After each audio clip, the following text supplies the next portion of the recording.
Curious George's first day of school. This is George. He was a good little monkey and always very curious.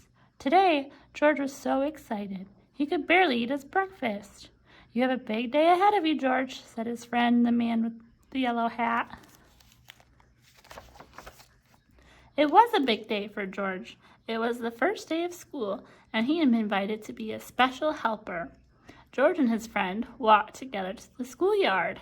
Some of the children were nervous, but George could not wait for the fun to begin. In the classroom, George's friend introduced him to Mr. Apple. "Thank you for inviting George to school today," the man with the yellow hat said to the teacher. Then he waved goodbye. "Have a good day, George. I'll be back to pick you up after school." The children were excited to have a monkey in class. "George is going to be our special helper," Mr. Apple told them. And what a helper he was! At story time, George held a book. At math time, the children could count on George. And at recess, George made sure everyone had a ball and a well-balanced snack. After lunch, Mr. Apple got out paints and brushes. George saw red, yellow, and blue paint. 3 colors were not very many. George was curious. Could he help make more colors?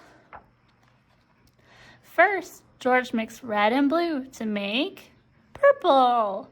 Next, George mixed red and yellow to make orange. Then, George mixed yellow and blue to make green. Finally, George mixed all the colors to make a big mess. The children thought the mess was funny, but Mr. Apple did not.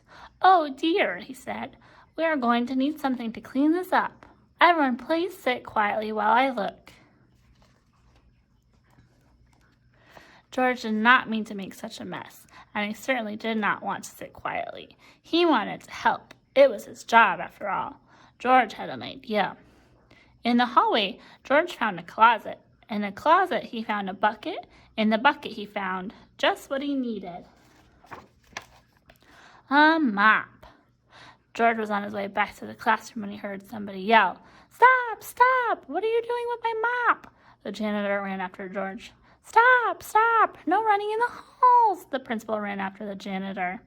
But George was going too fast to stop. He grabbed the doorway and swung inside, and sploosh! The bucket tipped. The mop dropped, and George slid across the floor. Now the mess was even bigger. Mr. Apple looked surprised. The principal frowned. The janitor just shook his head. And George, poor George, he felt terrible. Maybe he was not such a good helper after all. The children felt terrible too. They did not like to see George looking so sad. They thought he was a great helper. Now they wanted to help him.